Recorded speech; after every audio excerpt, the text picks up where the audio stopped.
understand. Maybe we should understand why he lived amongst us on this planet Earth.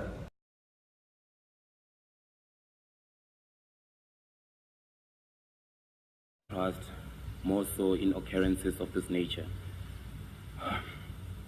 A lot doesn't make sense at this present moment, but maybe with time it will make sense. A great person you were, a happy soul, a conqueror, a giver, an advisor, a nation builder. The word an entertainer can never be enough to describe you. Hence, you best described yourself by saying that you are a film and television business practitioner, and you were, because you have done so much for the South African entertainment industry.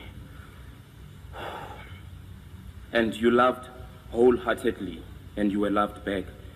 You gave hope to many people who cried to you for help, and to the best of your ability, you reached out.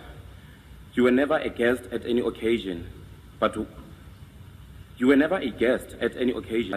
they are all your best friends, young and old.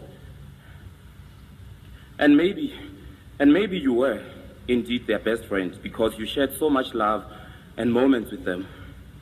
You groomed so many leaders, and I say this because I witnessed all your friends coming together the past few days, making sure that you are paid tribute in the best manner possible.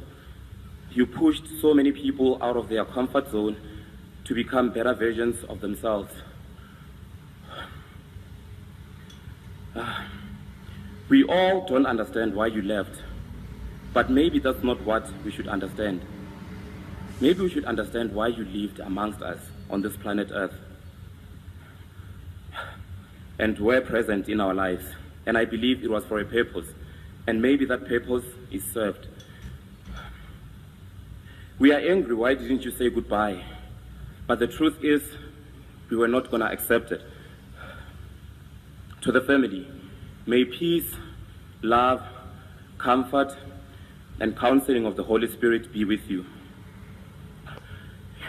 You raised a legend, and only God trusted you live